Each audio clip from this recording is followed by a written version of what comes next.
ओम श्री विष्णवे नमः। दोस्तों, आप और आपके परिवार को निर्जला एकादशी की बहुत सारी शुभकामनाएं। दोस्तों, आप सभी ने अपनी सामर्थ्य के अनुसार निर्जला एकादशी का व्रत रखा ही होगा। आप सभी अपनी श्रद्धा और भक्ति के साथ निर्जला एकादशी का पालन भी कर रहे होंगे। दोस्तों, ऐसे में बहुत ज़रूरी है कि आप अपना एकादशी का व्रत कैसे खोल सकें, और आज की इस वीडियो में मैं आपको बताऊंगी आप द्वादशी तिथि के दिन अपना निर्जला एकादशी का व्रत कैसे खोलें, किस समय आप जल पी सकते हैं, किस शुभ मुहूर्त में आपको अपनी द्वादशी तिथि के दिन पूजा करनी चाहिए। इसके साथ ही दोस्तों, बहुत सारे लोग ऐसे भी हैं जो प्रदोष व्रत भी रखते हैं। द्वादशी तिथि के दिन आप किस तरह से अपना व्रत खोलें, क्या खाकर व्रत खोल सकते हैं जिसकी वजह से आप अपना प्रदोष व्रत भी आगे कंटिन्यू रखें। दोस्तों, इस वीडियो में आपको बहुत सारी जानकारी ऐसी मिलने वाली है जो कि शायद आपको पहले कभी नहीं पता होगा, इसलिए आप इस वीडियो को बिना स्किप किए हुए आखिर तक जरूर देखिएगा। हर साल ज्येष्ठ मास के शुक्ल पक्ष में जो एकादशी आती है उसे निर्जला एकादशी कहते हैं।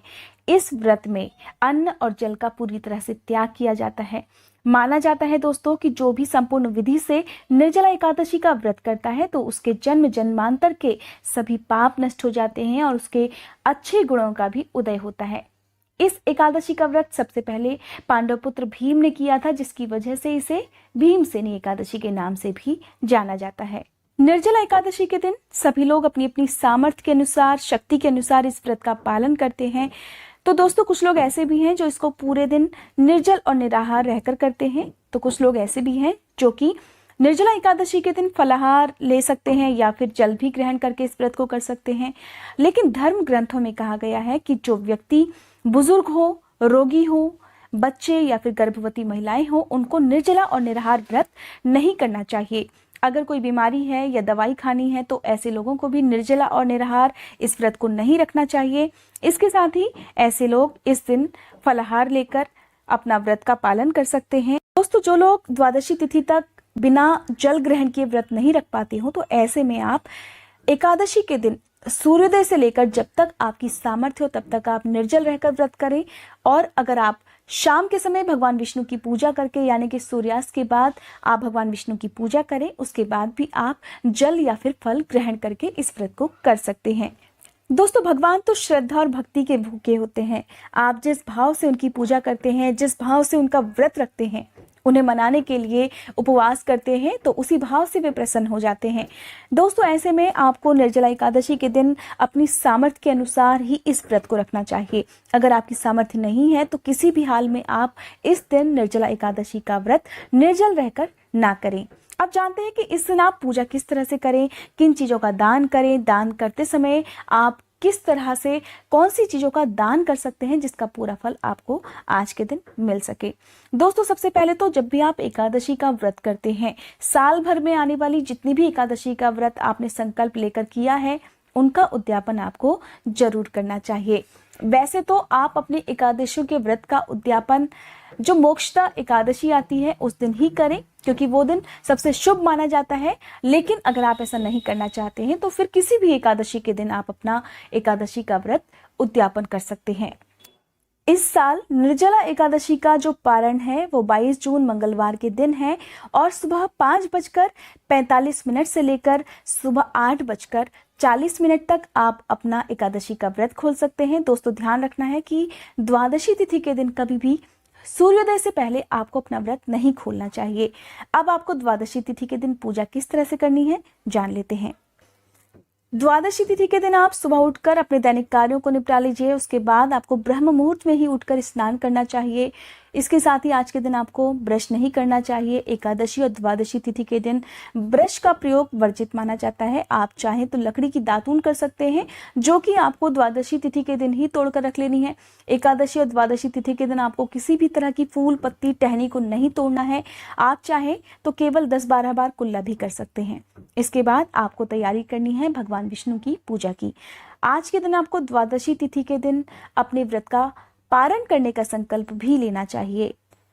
पारण के संकल्प में आपको भगवान विष्णु से प्रार्थना करनी है कि हे प्रभु, जाने अनजाने में मुझसे अपने एकादशी के व्रत में या फिर पारण करते समय कोई भी गलती हुई हो तो उसके लिए आप मुझे क्षमा कीजिएगा।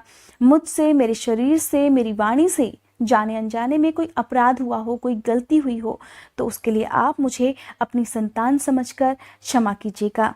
मैं अपने एकादशी के व्रत का पुण्य आपके चरणों में समर्पित करती हूँ या समर्पित करता हूँ। और इस तरह से आप भगवान विष्णु की पूजा की तैयारी करें। सबसे पहले आपको अपने घर के पूर्व दिशा की ओर या फिर उत्तर दिशा में गंगा जल छिड़कना है। धरती पर आपको गंगा जल से पोछा लगाना चाहिए। उसके बाद आप धरती पर स्वास्तिक का एक चिन्ह बनाइए। आप उसके ऊपर गेहूं का या फिर चावल का ढेर लगा सकते हैं और उस ढेर के ऊपर आपको मिट्टी का एक कलश स्थापित करना होता है। निर्जला एकादशी के दिन मिट्टी के कलश का बहुत महत्वपूर्ण स्थान माना गया है दोस्तों। वैसे तो आप अपने सामर्थ्य के अनुसार सोने, चांदी, तांबा या फिर किसी भी धातु का कलश दान में दे सकते हैं, लेकिन मिट्टी के कलश को हमारे धर्म में सबसे पवित्र माना गया है, इसलिए आज के दिन आप मिट्टी के कलश का प्रयोग जरूर करें। अब मिट्टी का कलश रखकर उसके ऊपर आप पीले रंग का एक कपड़ा बांध दीजिए, जिसे आप कलावे से भी बांध सकते हैं। इस कलश में आप गंगा जल और उसके साथ साथ सादा जल भरकर ही स्थापित करें। अब इस पीले कपड़े के ऊपर आप कोई भी मौसमी फल, आम, खरबूजा या जो भी मौसमी फल है, केले भी आप रख सकते हैं। अगर आपको फल नहीं मिल पाते हैं तब आप इस कलश के ऊपर एक नारियल भी रख सकते हैं, यानी कि कोई ना कोई मौसमी फल आपको इस कलश के ऊपर स्थापित करना चाहिए। अब आपको भगवान विष्णु के साथ साथ इस कलश की भी पूजा करनी है।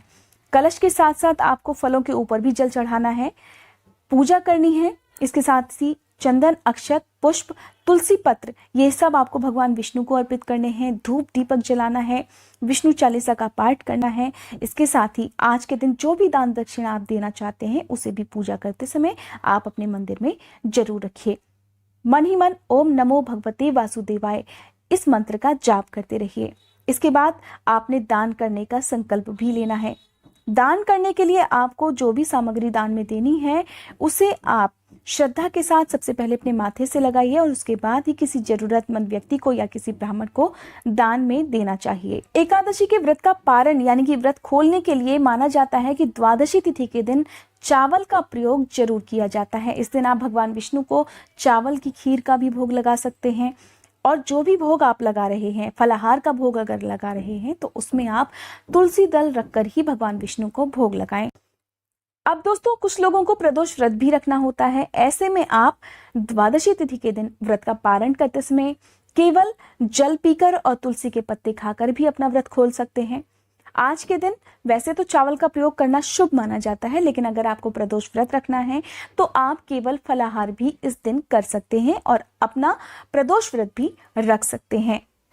निर्जला एकादशी का व्रत करने वाले लोगों को द्वादशी तिथि के दिन संपूर्ण पूजा करके व्रत की कथा भी जरूर सुननी चाहिए। इसके साथ ही आरती करनी चाहिए और आपको जो भी भोग भगवान